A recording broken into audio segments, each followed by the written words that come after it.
Welcome to episode 17 of Game Retail Ramblings. My name is Travis Severance. I'm coming to you live from the Millennium Game Studios in the largest game store north of the Amazon River. We are going to talk about inventory management today. We're so happy and thankful for everybody tuning in. We have internet. We're live, so that's cool. Last week we ran into a snafu as soon as we pressed start, so appreciate everybody for popping into the YouTube and viewing last week's show, which was all about not games. So we just talked about plush and Lego and all kinds of other things that weren't gaming related necessarily. So today we're going to talk a little bit more about the technical aspects of running a game store and inventory management, which is the most fun game that I get to play. It's buying, selling, cycle counts, cool things like that. That's just staring at a bunch of reports and a bunch of screens all the time and being concerned with data probably more than I should, and going with my gut at certain times as well. So I ran into a whole bunch of people at ACD at the games day that I went to that had a lot of commentary about the show. I appreciate the insight, and I'm glad that people are getting some value out of that, regardless of how wild the topics can be at certain times. Quick plug, June 22nd, Free RPG Day. I've got signs up behind me there with a QR code as well. If you have not signed up as a retailer, I believe the kits are closing soon. We're in the process of starting to ship, so hopefully people will have their kits in the next couple weeks. There's a handful of kits left, but it's certainly really low at this point. So if you want to get a kit and you want to get it shipped out to your store on time, definitely get on the webpage. It's just freerpgday.com/retailers. That'll get you signed up for there. And if you're looking in your area and you're curious if a store is hosting, there's a store locator that's on there as well. Jump in there, take a look. If somebody's not hosting and you got a favorite local game store, feel free to poke at them. The box is really heavy. We're going to get crushed on shipping this year because we don't pass that along to the customer. There's over 240 items in the box. It's the most impressive box that we've ever designed from top to bottom. So a big hats off and a thank you to all of our publishing partners. One of which specifically, the Hollows Quick Start is in this year's kit. It's an amazingly beautiful spot varnished book. If you haven't had a chance to check it out, they just went live on BackerKit yesterday. They're over goal this morning, which is great to see. So feel free to check that out. It's their tagline is "Boss Fights Done Right." It's a really wild world and what you would expect from Rowan, Rook, and Descartes. So if you get a chance, definitely pop in and take a look at that project and see if it's something you want to participate with. If you're a retailer and you want to get involved, I think it's I guess I'll use their terms, 10 quid to be able to do that. So today, all about inventory management for game stores. I live and die off of my stock levels, quite literally. My store is as good as the inventory that I carry.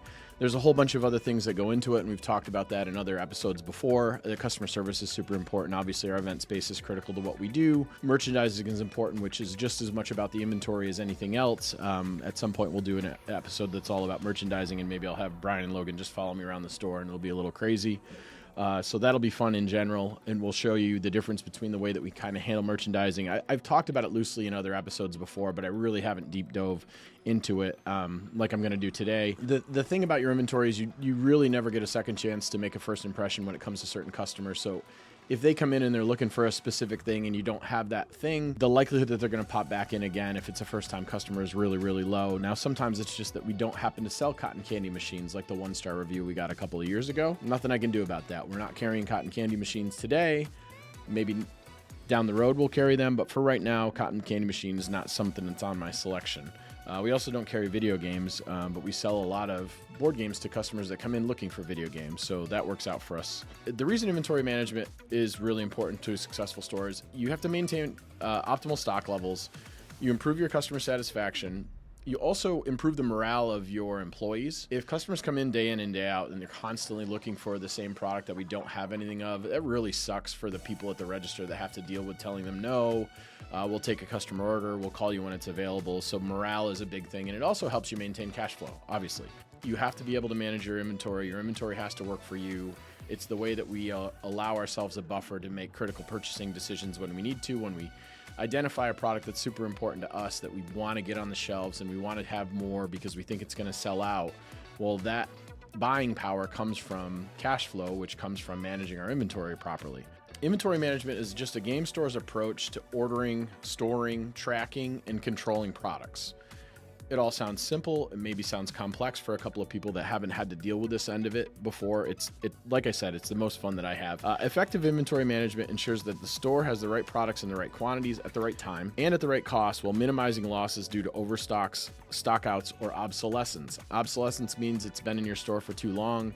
The time has passed for that particular game. It's time to sell it out and move on. I like to say that I'm not running a museum, I'm actually running a game store. I'll go into that a little bit more further down. The key components for inventory management is 1, stock levels. You can't sell what you don't have. Pre-orders, yes, that's great. Customer orders are good. The challenge with pre-orders and customer orders in general is just the management thereof. I've never seen anybody that I've talked to doing retailing that said, I have this really impressive way that I handle customer requests and pre-orders and that thing. It's always something that's outside of the confines of what our normal day-to-day is. So a customer puts in an order, we have to manage that every single time that an order comes in to check to see if the item came in, and it's kind of a pain in the butt, to the point where some stores I know just don't take customer orders. Aside from pre-orders that they know that they're going to get a large quantity in, and they can go down a list and there's a release date, which typically in that situation I'm talking about things like Dungeons and Dragons books or a CCG's box release, that sort of thing, where it's very, very consistent. Now that said, we do have some people that are on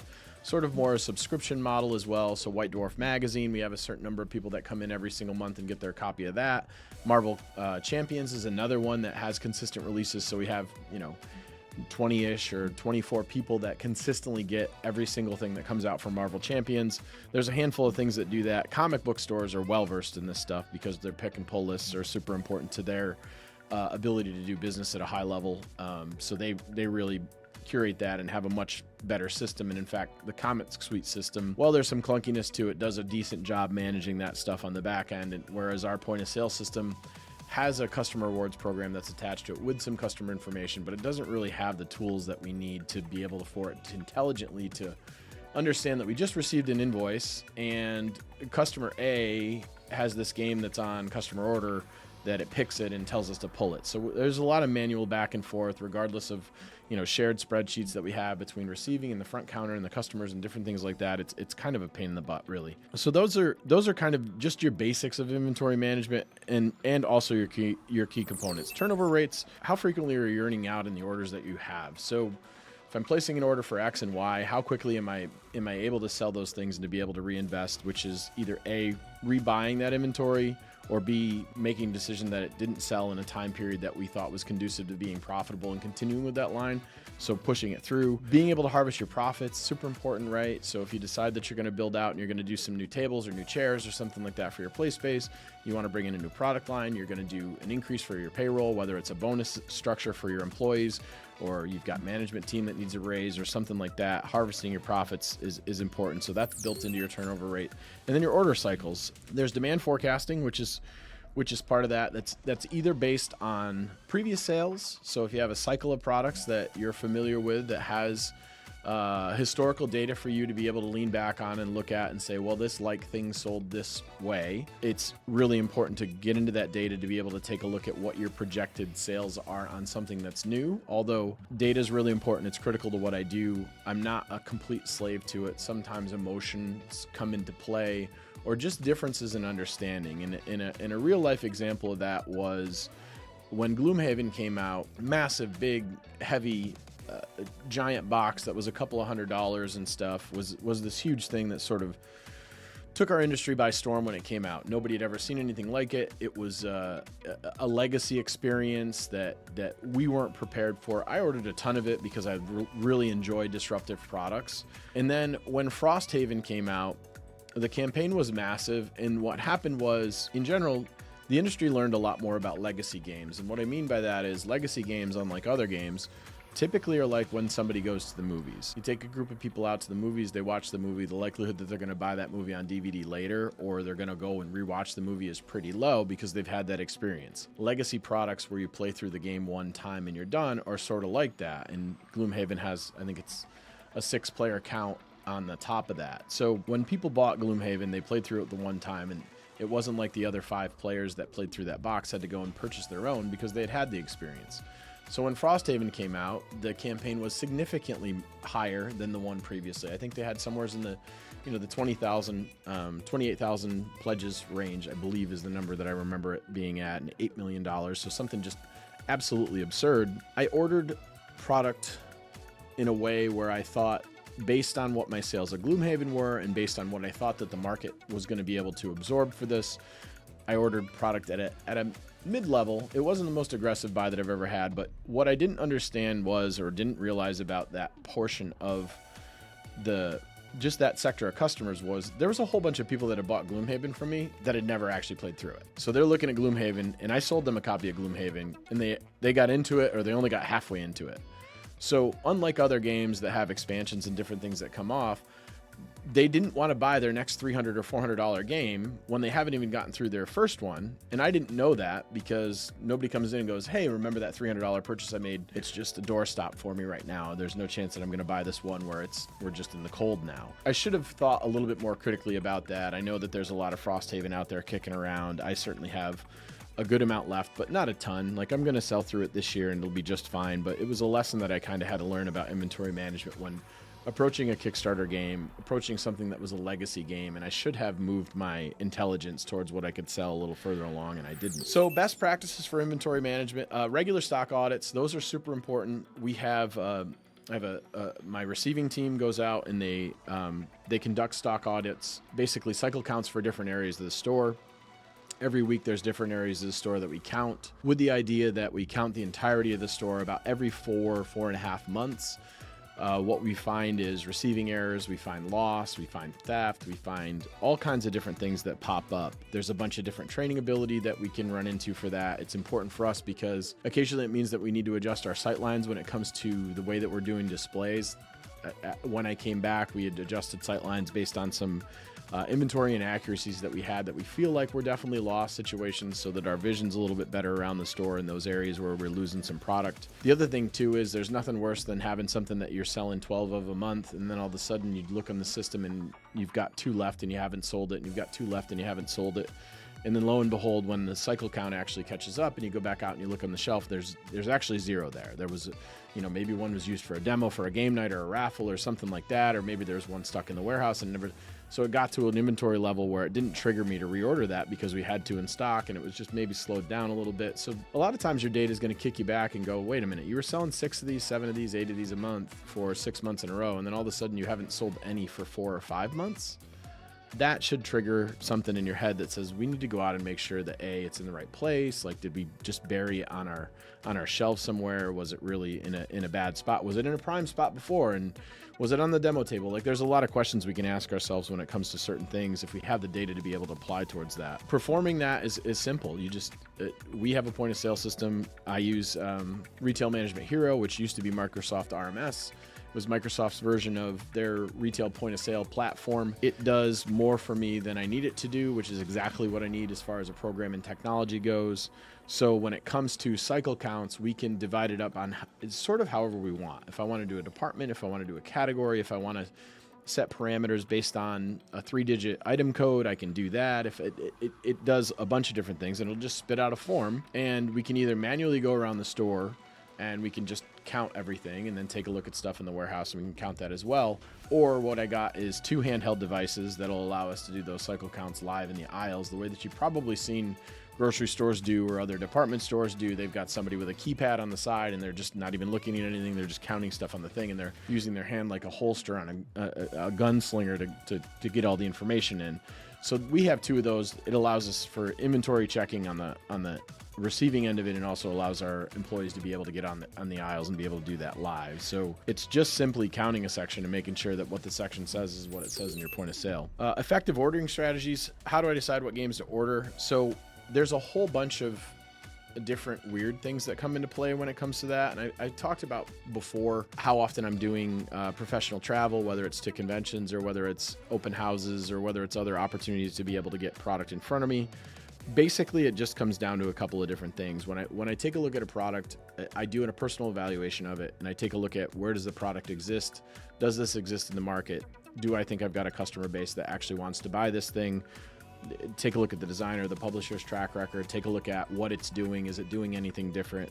So there's a whole evaluation process that I ended up going through, which I did a show on that previously, so I don't want to go into that too much. I gauge employee enthusiasm. So yes, I'm important in this, as it's the primary function that I do here as far as my role at the store is ordering product, but their enthusiasm is as important or more important than what mine is, because they're the ones actually out there in front of the customers that are selling the product. So more often than not now, what happens is one of the employees will say, hey, can we carry this? And my response to them is, how many do you think you can sell? And they give me a number and I place that order, and then we sell that number or we don't sell that number. And if we don't sell that number, we have a conversation about where we might have failed. And sometimes it's not understanding what our market was. There's a whole bunch of answers that come into the reason why that happens, but it's a training opportunity. Like, I'm trying to get it so that I can get as many people here that can order and understand the way that I order, so that they can take sections away from me so that I can use my time to do more important things. The other thing that comes into play when I'm deciding to order a game is occasionally there's some influencers that I listen to that are really good about certain areas. I tend to not spend a lot of time with generalist influencers, and what I mean by that is somebody that'll just have an opinion about a wide variety of things. Like, I really want to follow some specialist influencers, so I take a look at people that really track CCGs. I take a look at people that are, specific influencers in the Games Workshop community. There's pluses and minuses to that, because some of them have some biased opinions that I need to cut through to figure out what the actual product is going to look like. And then the last thing is customer demand. In the rare instances when a customer does come in and ask us for something and I can place a pre-order for it, that's great. That's free money. It's wonderful to be able to have, but the reality of it is 99.9% of the things that I order for the store is all based on my own curation, my personal taste, and what my employees think we should be carrying and they think they can sell. The other thing that I do is I'm going to use sales data to guide my ordering decisions, like I'd said previously. So CCGs is a prime example of this, going through and coming up with a number while you do want to evaluate whatever the current set is and what it's going to do differently for the game and the information that you have for the singles and stuff like that. In most cases, when it comes to tentpole CCGs, whether it's Yu-Gi-Oh!, Magic, Pokemon, that sort of thing, the variance on how much you're going to sell in a core set is not really that high, or at least it hasn't been that high for me. Occasionally they'll do something where they'll juice a set and it'll go bonkers, or it'll just really outsell, or it'll really underperform. And occasionally, a couple times a year, each of them are going to have something that's sort of a stinker. But in general, if you've been ordering for long enough, you know roughly what's going to happen. Now, occasionally they throw some curveballs there. All of a sudden we're dealing with play boosters instead of draft boosters and set boosters. So you got to make an adjustment there. And that's some personal taste and a little bit of mixing it yourself and figuring out what's going to work. The sad part for us, when we made that adjustment for that, we ended up dealing with Murders of Karloff Manor, which was obviously pretty terrible. The other thing that we take a look at for ordering decisions is paint quantity, right? So I've got 5 or 6 different paint lines that I have. Some of those paint lines I sell down to 2. Some of those paint lines I order up to 6.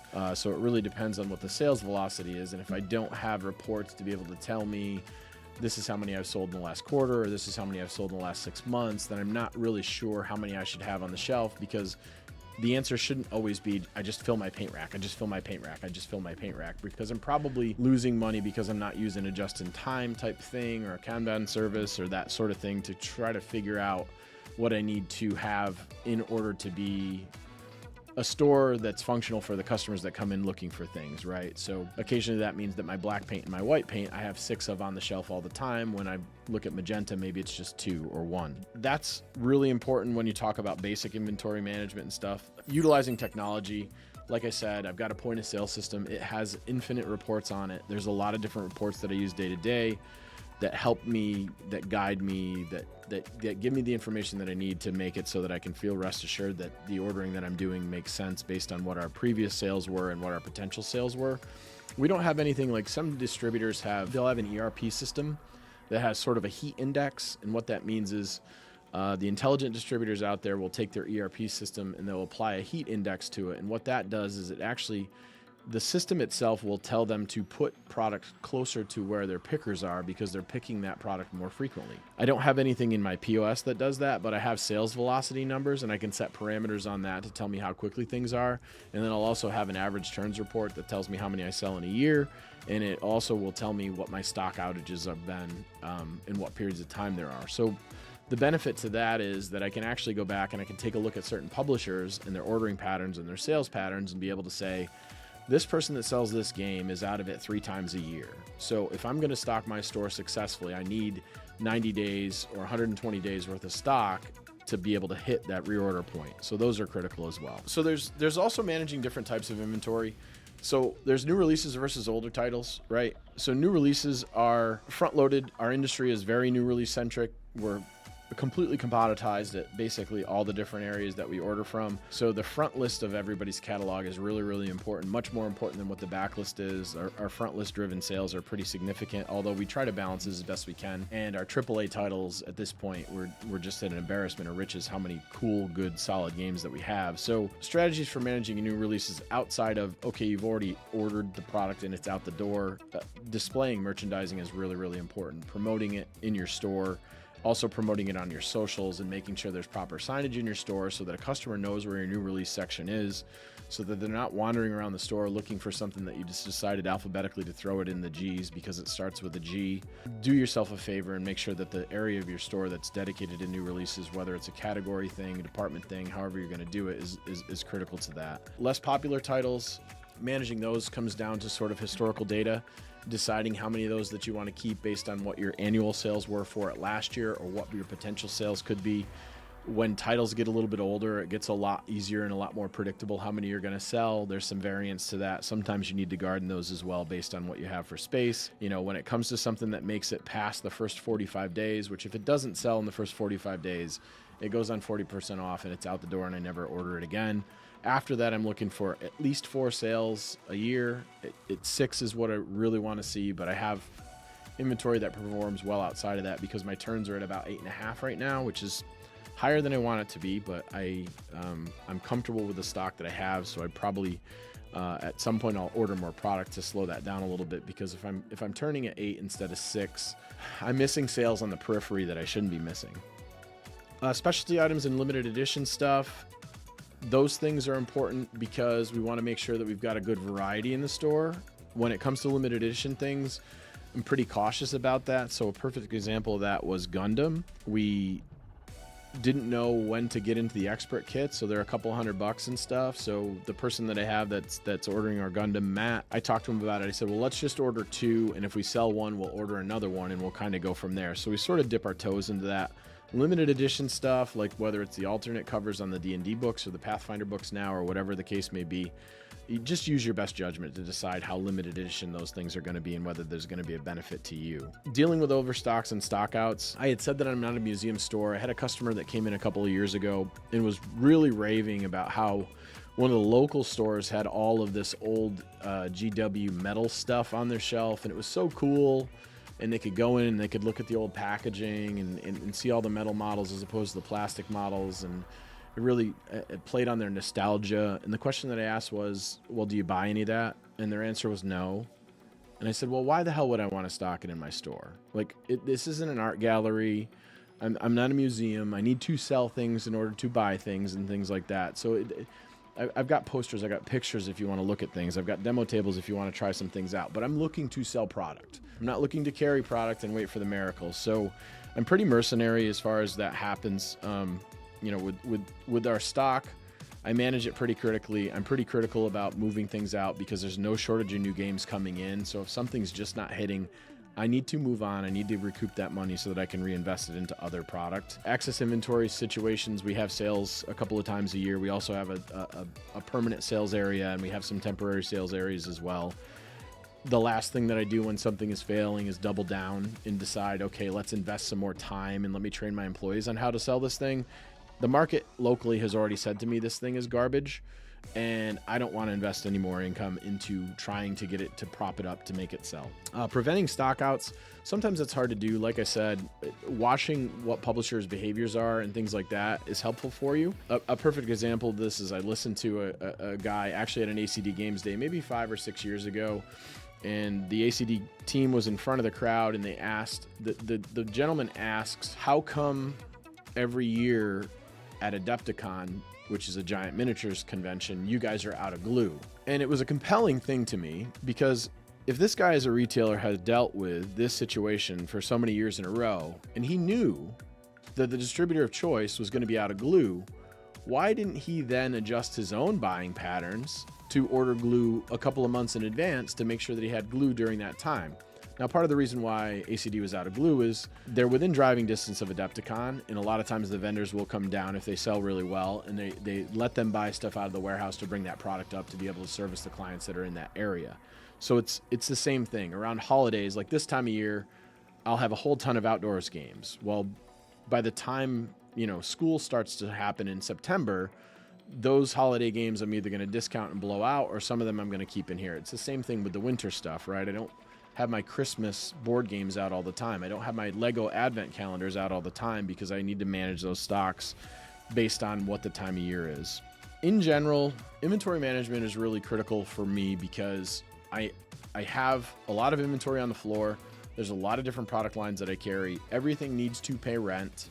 It does, because I have to pay rent. So if I have product that isn't moving or product that's slow, then I need to move it out, and I need to find a way to be effective to do that. Now, I'm not going to order right. I shouldn't be ordering right every single time. If I had 100% hit rate on what I'm ordering, I'm probably not ordering wide enough. And if I was a retailer that did sell every single thing that I ordered, then I'm probably not ordering enough and I'm not investing wide enough. Because if you're ordering enough for the customer base that you have, because customers aren't going to come up to you and say, I would have bought this or this or this or this. Some of them will, but most people are going to come in, they're going to be looking for something. They're not even going to have a conversation with you, and they're going to go out the door and you didn't have what they wanted, and they're not going to ask you about it because they just don't feel like being adversarial or confrontational about it. So being wide is important. Being diverse where you can, or at least diverse within your expertise. If you're a CCG store, it's okay to buy a couple boxes of a new card game to see if the thing's going to go. You don't have to put a full court press on and decide you're going to sell singles and run events and stuff like that. Sometimes it's just throwing a couple of booster packs on the shelf, selling some packs, selling some starters, not committing anything to the community, and just making a couple $100 off of that thing and then moving on to the next thing. It doesn't mean you have to be all in on everything. The same thing with role-playing lines. If you just want to carry the core book and you want to carry a couple of adventures, then have at it. That's increasing diversity within the confines of the products that you're carrying for that particular thing. So that's going to wrap it up for today. As always, AMA after this. I'll talk for about 30 minutes, and then I have a meeting with my events coordinator right after this.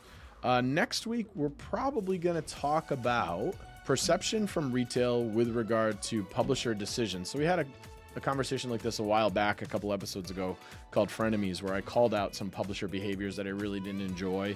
And I'm thinking next week's probably going to be all about my perspective when it comes to certain things that I see from retailers, talking about publishers, and some of the stuff that publishers kind of push down to me that they deal with from retailers. So more about relationships within the industry and how I navigate those relationships, and things that some people get really twisted up about and I don't get as twisted up about. And this all stems from a Facebook thing that I got caught in the middle of yesterday, like always. So thanks everybody for stopping by. I appreciate you being here. Like and subscribe, and everybody be well.